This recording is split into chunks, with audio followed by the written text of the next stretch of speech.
watching. If you haven't subscribed already, please do.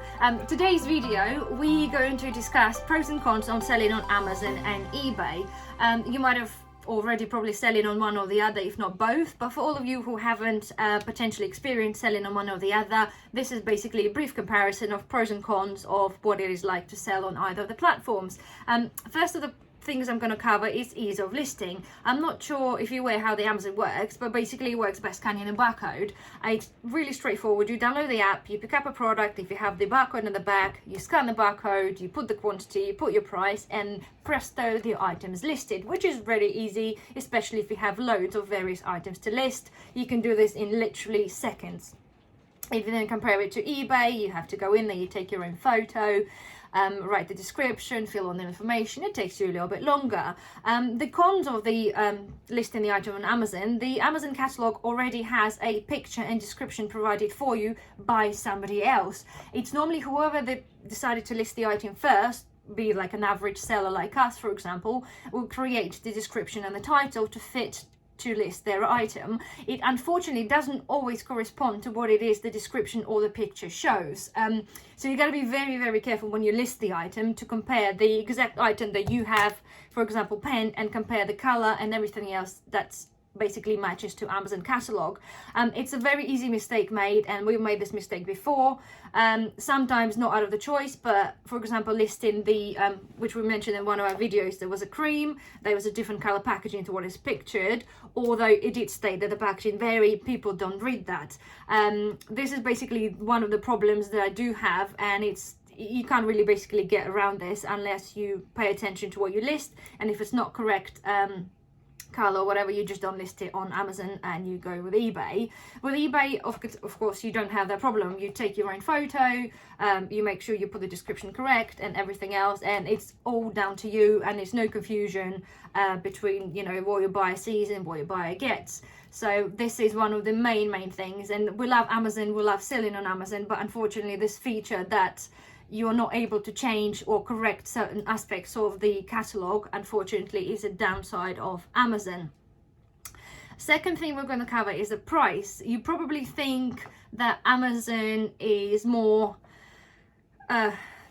competitive marketplace. The prices sometimes on Amazon, you can get more. You can get higher price for your item on Amazon if you're lucky. If you have item that has a lot of competition, you have to fight for the buy box, then your prices go really, really low, sometimes lower than eBay. With eBay, as you were, obviously there'll be loads of people selling potentially the same product, but it's all going to be listed under different listings. So the customer will make their choice based on the price that you provide and the picture that you supply. Yet with Amazon, if you're fighting for the buy box price, it's basically dog eat dog, and whoever gets the wants to sell at the lowest price gets the buy box. And sometimes, unfortunately, for very competitive items, you end up selling the item very, very low, barely making any profit just to get the buy box. The only benefit of this, if the item owes you very little and you have a lot of those items to shift, then it's a brilliant tool to have.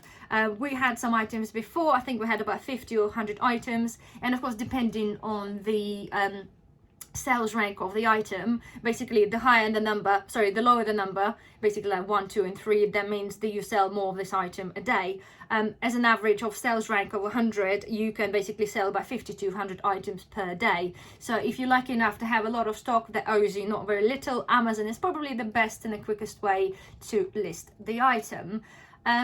Next thing we're going to cover is refunds. I don't know if you're aware with eBay, you're only able to offer partial refund to a customer if you are a top rated seller.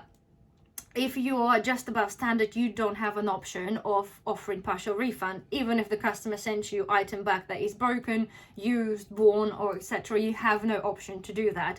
With Amazon, you always have an option to refund customer up to what you feel or you believe the item's refund should be. For example, if somebody sent you a broken item, or we had somebody that sent us a pair of sunglasses that have been heavily worn, and we could see it's been heavily worn because they're really dirty, you reserve the right to refund whatever you want to the customer, and at the time I think we did about 50%. Customer can kick off, but it's very little they can do, because so long as you give an explanation why you deducted certain amount, they don't really have much leg to stand on. And unlike eBay, if they call up and open an A to Z claim on the partial refund, Amazon is really likely to side with you because you have actually gone to the stage of actually giving and offering customer a refund rather than not giving a refund at all. And 99% of time they will side with you and the customer will not get the other half of the refund. I'm only suggesting to do this fairly. We would never abuse the situation because I know Amazon can obviously and do monitor what you guys do, but the option is there. If somebody's really feel like they've taken advantage and sent you something back that they shouldn't have, then please do use that feature, and it works really well, and that's why we prefer Amazon to eBay. Obviously with, as I said, with eBay you don't have the option to do this. In very little circumstances the eBay are going to help you out with that one. Then the next one is the feedback. Basically, as you're probably aware, on Amazon a customer can leave a feedback, and a lot of times we've noticed the customer leave a product review under the feedback, and unfortunately if somebody didn't like the packaging of the cream and you end up getting a negative feedback, this is the only reason that the Amazon able to remove your feedback.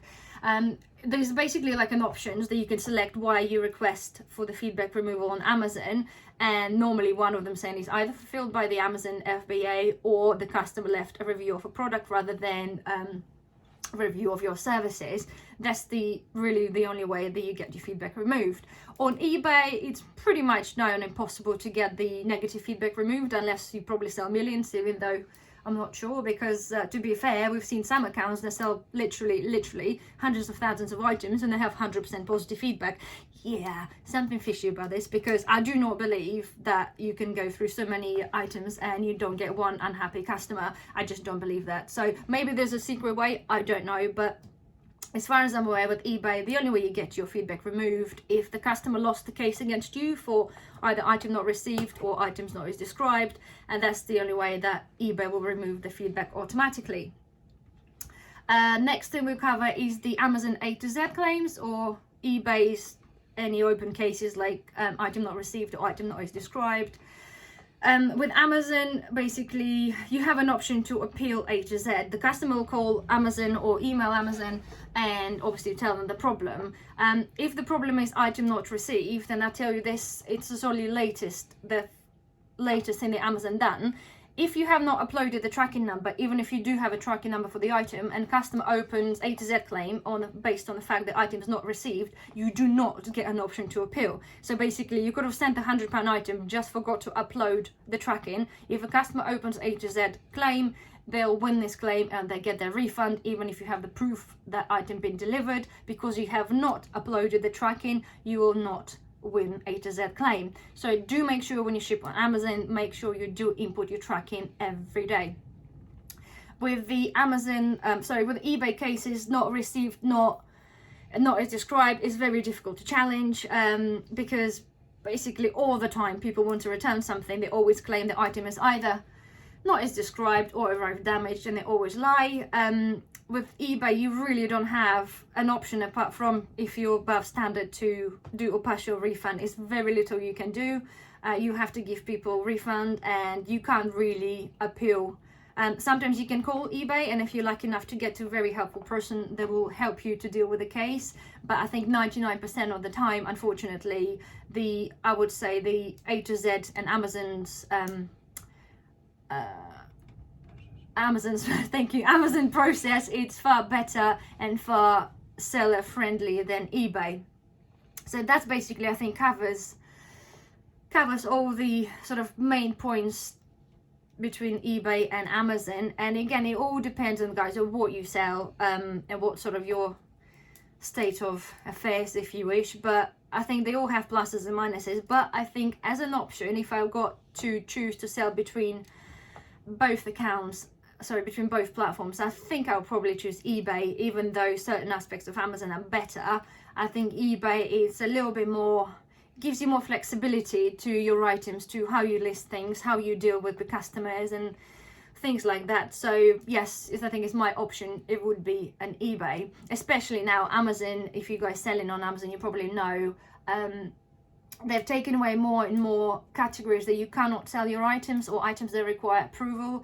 And let's be fair, the products that you're asking for. If you're selling the high street items and you get them in bulk from some wholesaler, to get an approval from a really sort of high brand retailer, to get approval to sell on Amazon, you're just not going to get that. And as I said, there's more and more categories, more and more products coming on pretty much every week that Amazon not allow you to sell, and they do take your products off sale if you do sell them without an approval, and you wouldn't even know about that. So that's one thing to keep an eye out for your stock if you do sell high street items. So I think that's my rant is over. Hopefully you find this a little bit helpful. There's so many things and so many aspects we can cover, but I'm going to be there for hours really. Already been 10 minutes. So hopefully that's just a brief one to give you an idea how things work. And if you like the video and would like to see more, then please subscribe and thumbs up. Thank you for watching again. Goodbye.